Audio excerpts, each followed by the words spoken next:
Margaret Brennan is at Trump Tower here in New York. Margaret, you were at that news conference.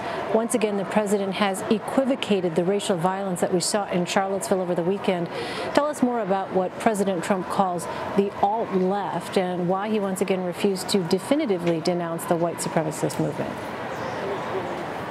Well, this was President Trump unloading his frustration with what he feels is unfair pressure from his Republican allies, from reports from the press who have questioned why it took him so long to denounce the hate groups behind the rally. As you say, he went back to his original assessment, equivocating, saying, well, this was two equal sides here, which as he was almost awkwardly defending some of the white supremacist groups. He, with the one hand, condemned the KKK and the neo-Nazis, but at the same time defended the groups that they were aligned with who staged this rally in Charlottesville. And as you can hear from the protesters behind me, this has continued to really cause a lot of upset publicly and politically for the president.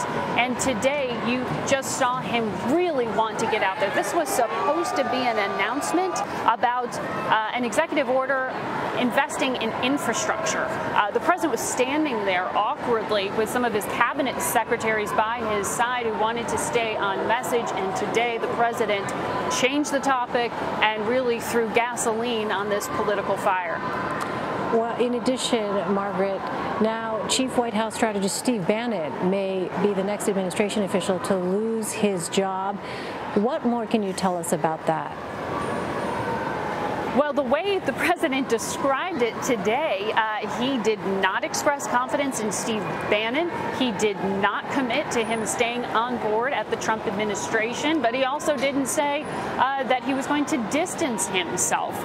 And this, you almost saw the president publicly struggle with how to answer the question of whether or not Steve Bannon, one of his chief strategists during the campaign, and then one of his chief advisors now at the White House, how he feels about keeping him on board. You've heard other members of the Trump team, including recently exited communications director Anthony Scaramucci, blame Steve Bannon for a lot of the leaks coming out of the White House. The ties that Steve Bannon has in terms of links to the alt-right community. Remember, he ran that news site Breitbart, which he himself has previously described as a platform for some on the alt-right. All these things make Steve Bannon's continued presence in the administration politically difficult.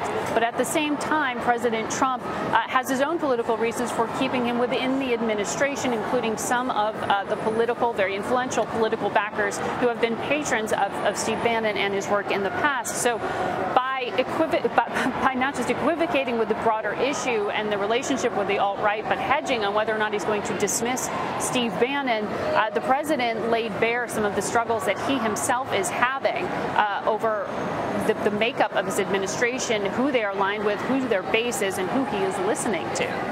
Well, so the so-called alt-right has also threatened National Security Advisor H.R. McMaster.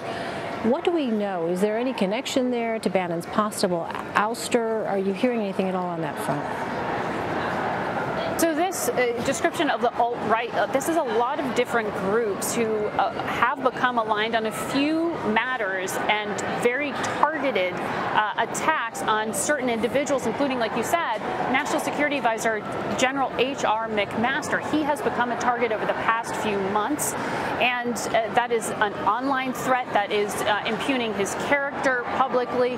And the president has previously defended H.R. McMaster. Overnight, you had Senator John McCain, the Republican senator who is battling brain cancer, once again calling the president and say, this alt-right group attacking your chief national security advisor is the same group behind the Charlottesville attack.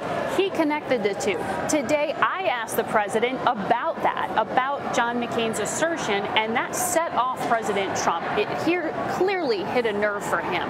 He challenged the idea that there is an alt-right or that there is anything that they are aligned with that is politically questionable. He then drew lines to an alt-left, saying that extremist left groups are the same as those aligned with the neo-Nazis and the hate groups. He really really created more political difficulty, and he reopened a wound that he had attempted to heal just yesterday by coming out and saying those words that many had wanted to hear from him on Saturday. So the president made clear today that he had in some ways been pushed to make that statement, and he in fact believes his original assessment was the right one.